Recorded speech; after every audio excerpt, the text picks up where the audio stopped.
don't worry about so many people listening, or don't let that change the way you do this, you know? I love hearing you working out your feelings in present time. It's super raw and organic, and it's cool because I can totally like feel myself and my feelings coming out at the same time, if that makes sense. So it's like really cathartic to listen to you. And so yeah, I'm just saying, just be you and do you, and don't worry about whatever, how it's sounding or anything. Thanks, Roz. I appreciate that. That's nice of you to say that. Yeah, I think, I've been going through some of that kind of stuff, you know? It's like when things get, when they get busier, not to let them feel busier. And I think all my life I've felt like, I've had that chip on my shoulder, kind of that underdog kind of thing, that, that nutsack in my neck, that Marshall Mathers kind of. And now, I just don't want to ever not. It's like the only thing I've known is how to be an underdog. The only thing I've kind of known is like that people didn't think I could do something. And so when you start to people start to acknowledge that you're doing something, and I'm just talking about in my work in comedy, it's different, because you're like, in a weird way, it's like, those were always the people that, look like they knew what they were doing, or the people who the people that, I always, I don't know, I always wanted it to look,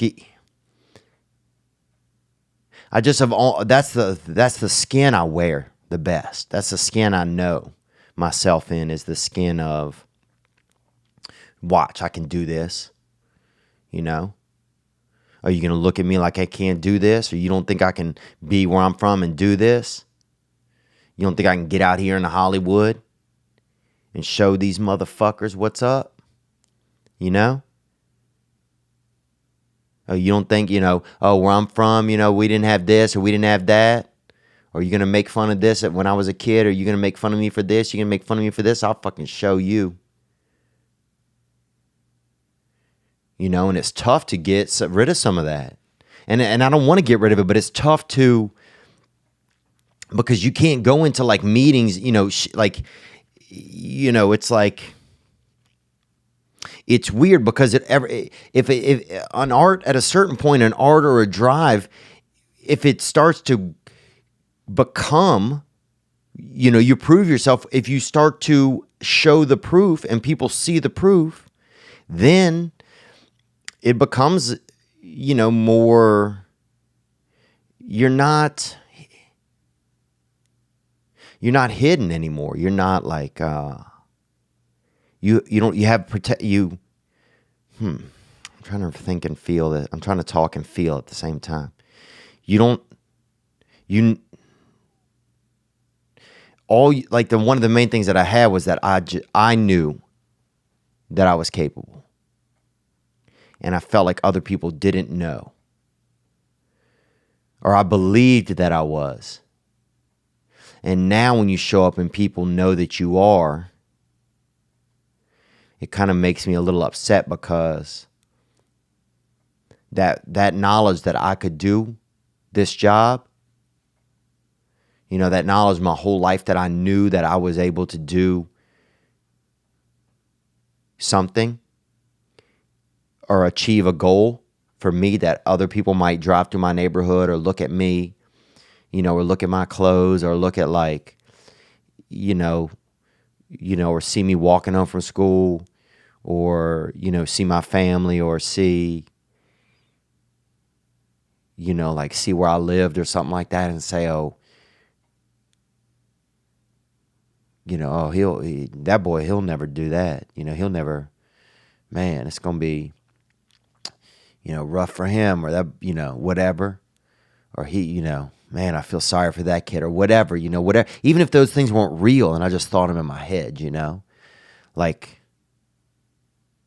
the fact that I knew I could do something is what made me feel. It was the only thing that I knew that they didn't know. It was one thing that I had that they didn't, that nobody else had. Like other people, I might see other people that had, their families had more money and stuff like that, or they had, both their parents, or, their mom didn't have to do like a man's job or do delivery work, or, them and their siblings got along and loved each other. Well, I don't know, whatever.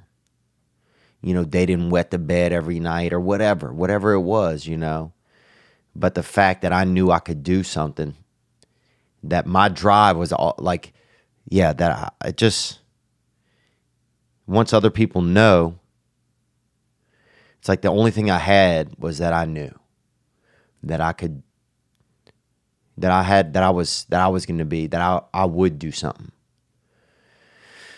And so now it's wilder because it's like you show up at the comedy clubs and people are there and it's great, it's great. I love it. Look, I'm grateful, but it's taking, it's like, how do I stay in my space, but also not stay in it in an angry place? Because it's different when now other people know, oh, this guy's going to put on a show. I've heard about him, And I'm not trying to say that in a braggy way. I'm just saying, when I look at some of the facts, like, places are selling out, and people are coming out to support. And I'm grateful, but it's definitely been a learning experience and an emotional learning experience. Letting go of the fact that, not letting go, but just, I know, it's hard to just let go of the only thing that I had sometimes. And I guess I don't have to let go of it, but it's just, it's just interesting to kind of feel that out. What is that? What's going on now? How do I feel now? What's going on? How do I still be who I am? How do I not self-sabotage stuff just to keep myself in that place of other people doubting me? But I appreciate that call, and that was very sweet of you. And Hawaii is a beautiful place, and thank you for calling.